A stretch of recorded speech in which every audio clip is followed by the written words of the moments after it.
नमस्कार। अफेम टेक्नोलॉजीज के इस यूट्यूब पोर्टल में आपका बहुत बहुत स्वागत है।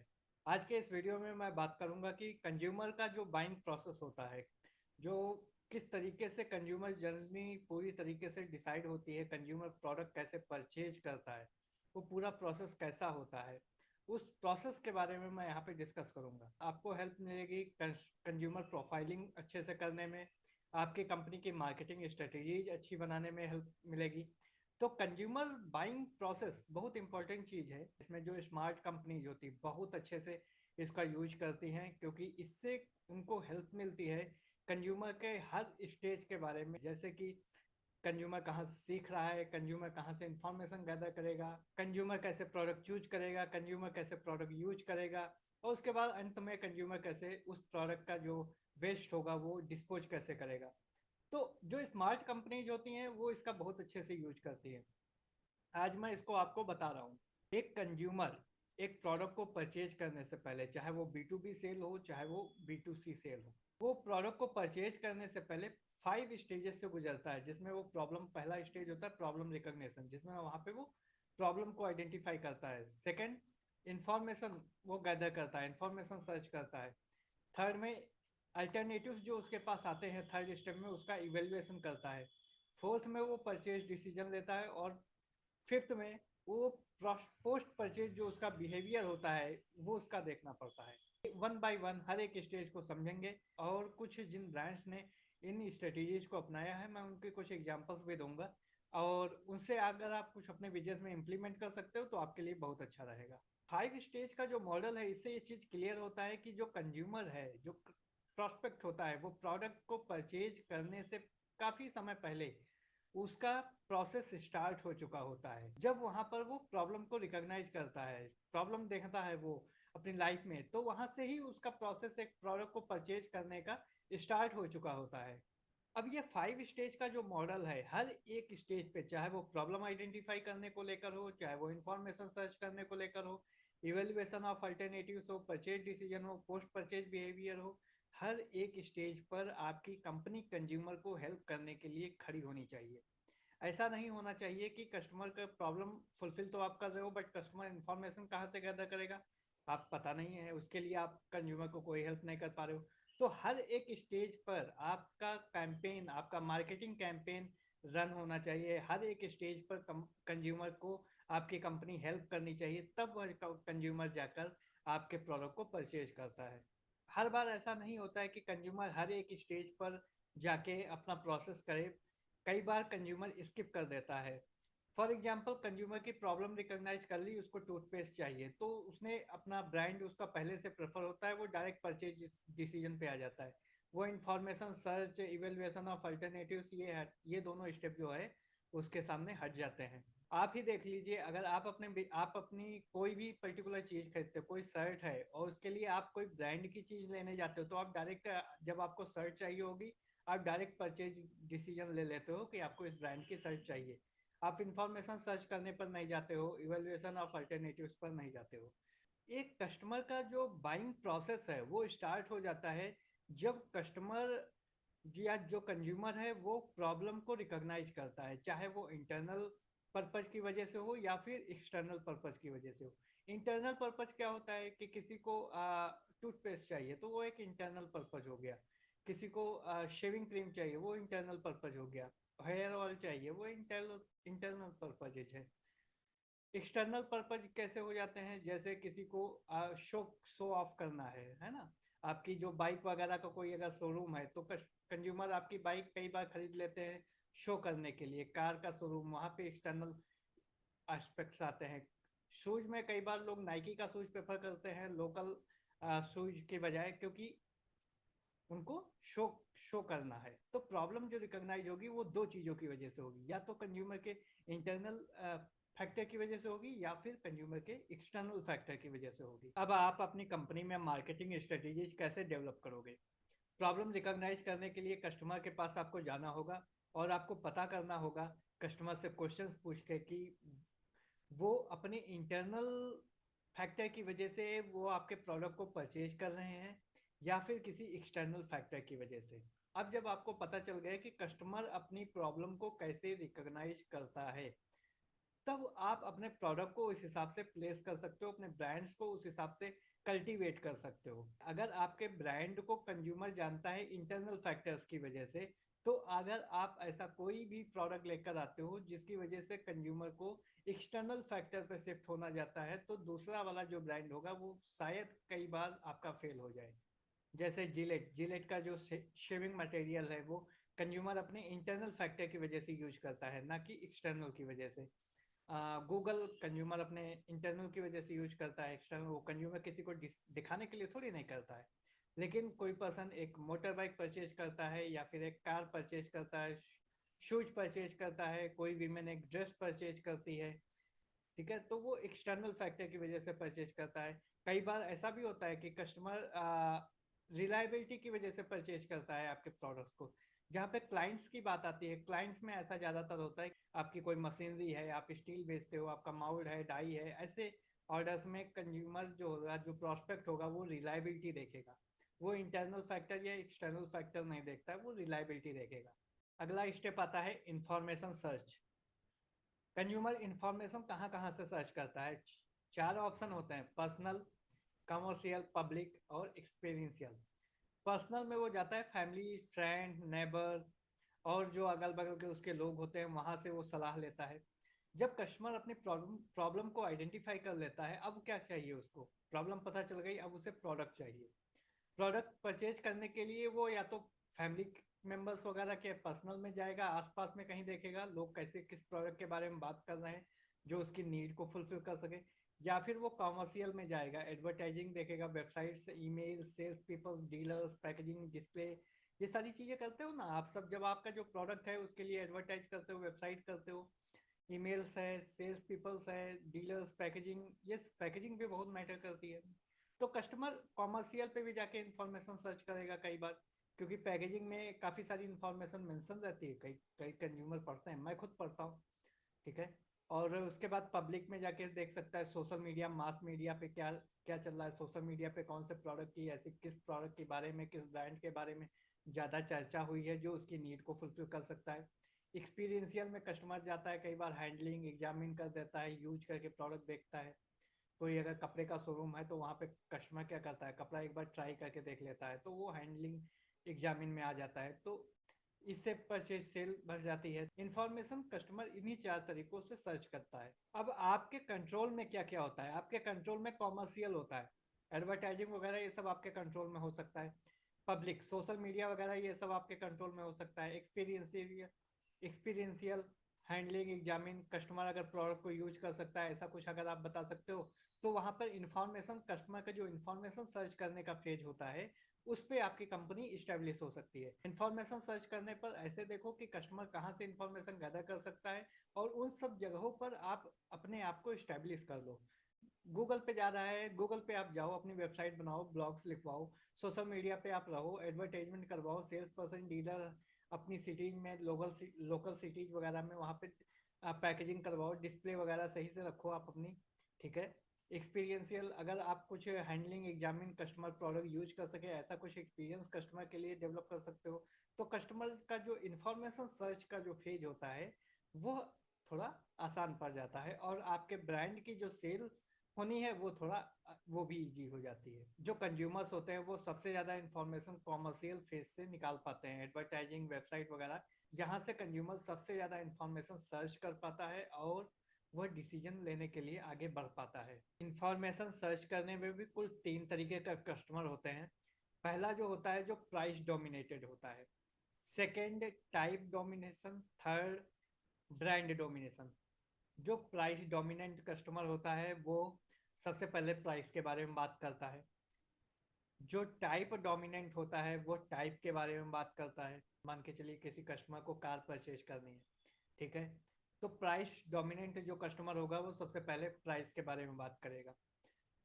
अगर वो टाइप डोमिनेंट होगा, मान के चलिए किसी को सेडॉन चाहिए, हैचबैक चाहिए, तो जैसी कार उसको चाहिए उस टाइप में वो जाके टाइप डोमिनेंट बन जाएगा।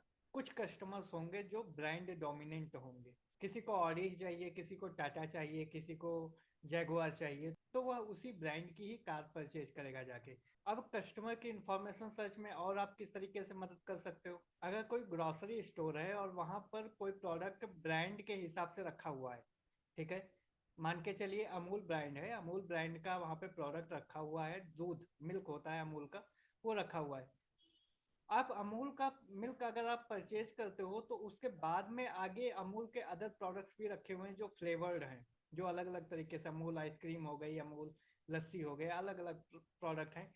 और जब आइसक्रीम की बात आती है तो अमूल के साथ अदर ब्रांड्स भी हैं। बट आप कौन सा ब्रांड उठाओगे? कौन सा ब्रांड आप परचेज करोगे? अमूल ही परचेज करोगे, अदर ब्रांड्स नहीं जाओगे। क्यों? ऐसा क्यों होता है? क्योंकि जो मेन प्रोडक्ट होता है ना, वो उसका ब्रांड सबसे पहले रखा हुआ है। अमूल जाना जाता है दूध के लिए, और आपने देखा दूध सबसे पहले दिखा अमूल। अब हर जगह पर अमूल अमूल दिख रहा है। जब आपको खरीदनी है आइसक्रीम, अब आप आइसक्रीम अमूल की ही उठाओगे, बहुत हद तक ये चांसेस हो जाते हैं। तो ग्रोसरी स्टोर वगैरह में आपका प्रोडक्ट कैसे डिस्प्ले हो रहा है, ये भी बहुत मैटर करता है। अगर आपका प्रोडक्ट ग्रोसरी स्टोर में नहीं सेल होता है, कहीं और सेल होता है, तब भी आप इस स्ट्रेटेजी को यूज कर सकते हो। डिपेंड करता है कि आपका कस्टमर बेस किस सेगमेंट में है और उसको आपका प्रोडक्ट क्या है, उसके हिसाब से आपको स्ट्रेटेजी बिल्ड करनी पड़ेगी। हाँ, दिमाग चलाना पड़ेगा। अगर आप हमसे कांटेक्ट करना चाहते हो कंसल्टेशन के लिए, तो आप कांटेक्ट भी कर सकते हो। स्क्रीन पर आपको नंबर दिया गया है। और आप कंज्यूमर को किस तरीके से हेल्प कर सकते हो कि कंज्यूमर से आपने बात की, आपने पता किया कि किस तरीके से वह आपके ब्रांड तक पहुंचा, कहाँ से उसने उसने सुना है आपके ब्रांड के बारे में, अपने फैमिली फ्रेंड से, advertising website, email, sales person से, सोशल मीडिया से आया है वो आपके पास, क्यों आपके प्रोडक्ट को वो परचेज कर रहा है, क्या इन्फॉर्मेशन पहले आई उसके पास, कौन सी इन्फॉर्मेशन बाद आई, किस तरीके से वो आपके ब्रांड तक पहुंचा। ये सब बातें जब आप कंज्यूमर से पता करोगे तो आपको ये पता चल जाएगा कि कंज्यूमर इंफॉर्मेशन कैसे सर्च करता है आपके ब्रांड को लेकर। अब बात आती है इवेल्युएशन ऑफ अल्टरनेटिव्स। जो कंज्यूमर के सामने अल्टरनेटिव्स बन के रेडी हुए हैं, अब वो कंज्यूमर क्या करेगा, उनको इवेल्युएट करेगा। अल्टरनेटिव्स क्या होता है कि आपका ब्रांड भी है और कंज्यूमर के सामने चार पांच और कंपनीज का भी ब्रांड है। ये क्लाइंट बेस्ड मॉडल पे भी काम करता है, बी टू सी मॉडल पे भी काम करता है, बी टू बी मॉडल पे भी काम करता है। मान के चलिए आपको लैपटॉप खरीदना है, और लैपटॉप खरीदने के लिए आपके पास एक ब्रांड नहीं है, आपके पास चार पांच ब्रांड है ना? तो अब वहां पे आप इवेल्युएट करोगे, हर ब्रांड में आप कंपैरिजन करोगे। इसी तरीके से आपका क्लाइंट या कस्टमर या कंज्यूमर आपके ब्रांड को अदर ब्रांड से भी इवेल्युएट करता है कई बार। अब वो जो इवेल्युएशन होता है वो दो तरीकों से होता है। बिलीफ्स एंड एटीट्यूड के बेसिस पर, दूसरा होता है एक्सपेक्टेंसी वैल्यू मॉडल के आधार पर। मान के चलिए कोई बहुत बड़ा देशभक्त है और आपकी कंपनी ऐसी है जो पैट्रियोटिज्म जो है बहुत प्रमोट करती है, तो आपकी कंपनी का प्रोडक्ट वह पर्सन बहुत आसानी से खरीद लेगा जो देशभक्त है। पतंजलि का प्रोडक्ट क्यों चल पाए? बहुत सारे प्रोडक्ट हैं पतंजलि के प्रोडक्ट खूब चले। क्यों चल पाए? बिलीफ और एटीट्यूड के कारण। कस्टमर के बिलीफ और एटीट्यूड्स क्या क्या होते हैं? रिलीजन, पॉलिटिक्स, क्लॉथ्स, फूड, ये सब चीजें कस्टमर के बिलीफ और एटीट्यूड में आते हैं। एक्सपेक्टेंसी वैल्यू मॉडल, ये एक बहुत बड़ा डिटेल मॉडल होता है कंज्यूमर के सामने। पूरी तरीके से वो कस्टमर एनालाइज करता है एक एक ब्रांड की हर एक चीज खोल के। ठीक है, जैसे आप लैपटॉप लेने जाते हो, आपके सामने पांच कंपनीज का लैपटॉप है, एचपी है, डेल है, लेनोवो है, अदर और एसर है, और भी एक कंपनी आप ले लीजिए, कोई चार पांच कंपनीज के आपके पास लैपटॉप्स है। अब क्या देखोगे आप मेमोरी देखोगे, आप सीपीयू देखोगे, पांचों का आपका ग्राफिक कार्ड क्या है, और उसके बाद में रैम क्या है, प्रोसेसर कैसा है, ये भी आप चेक करोगे। तो ये सब चीजें आप इवेलुएट करोगे हर एक ब्रांड को लेकर। फिर उसके बाद जो ब्रांड आपको बेस्ट डील दे रहा होगा उसकी तरफ आप चले जाओगे। ये होता है एक्सपेक्टेंसी वैल्यू मॉडल, जहाँ पे अलग अलग टर्म्स पे आप हर एक ब्रांड को इवेल्युएट करते हो।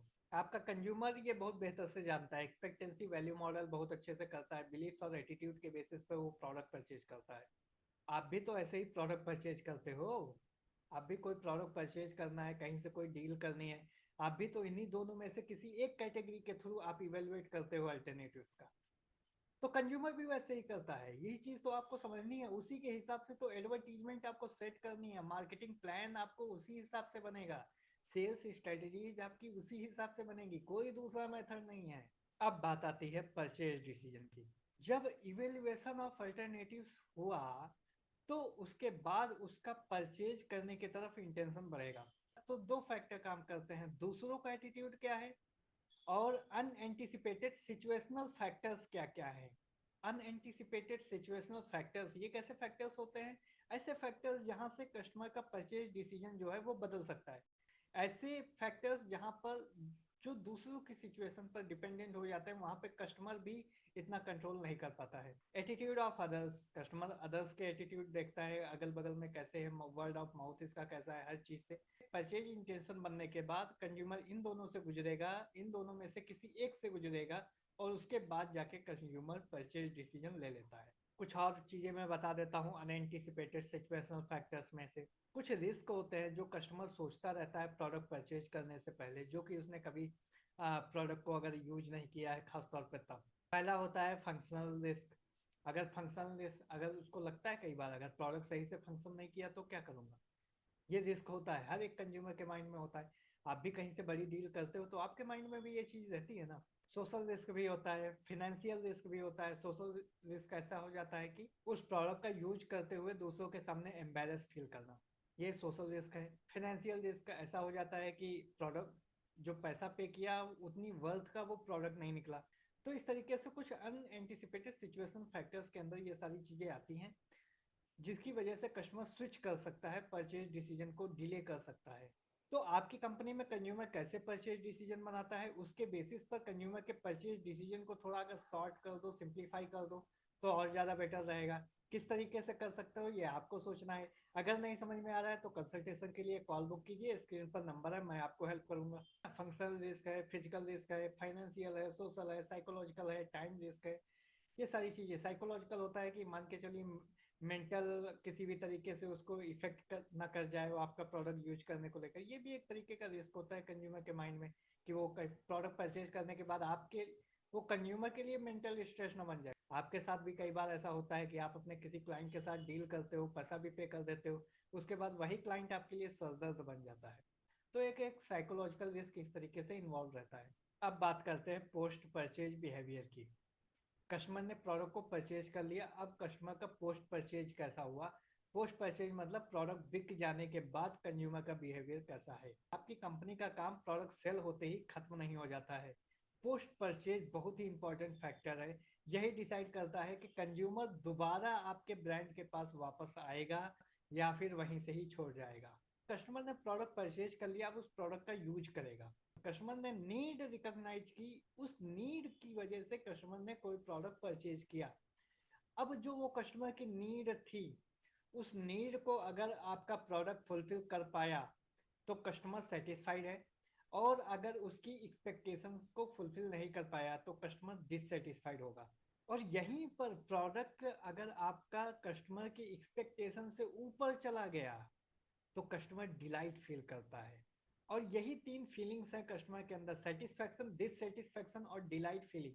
इन्हीं तीन फीलिंग्स की वजह से कस्टमर ये चूज करेगा दोबारा उसे आपकी कंपनी के साथ कोई प्रोडक्ट लेना है या नहीं लेना है।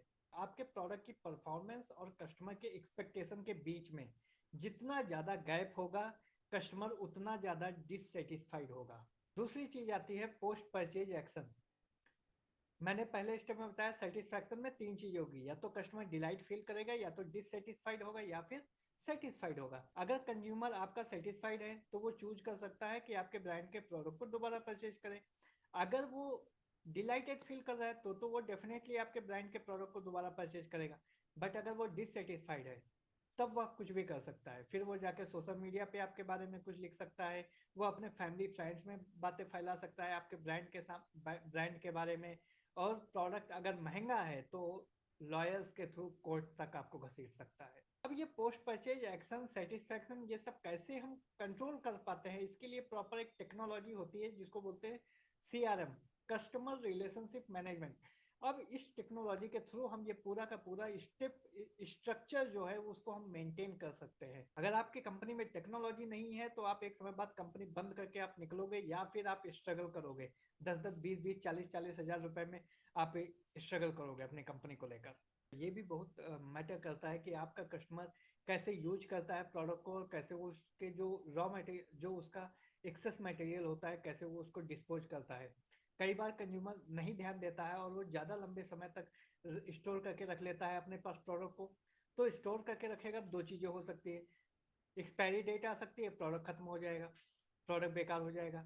दूसरी चीज़ ये हो सकती है कि कस्टमर ने अगर स्टोर करके रख लिया, मान लीजिए आपके आपके किसी किसी कस्टमर ने आपके ब्रांड के 10 पैकेट चिप्स के खरीद डाले।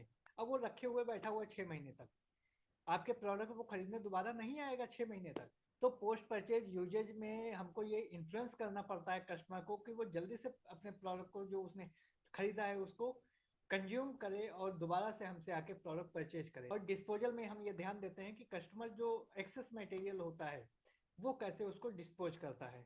5 स्टेप का ये प्रोसेस होता है जहाँ से कस्टमर अपने परचेज डिसीजन को बनाता है और आपके प्रोडक्ट को परचेज करता है या रीपरचेज करता है।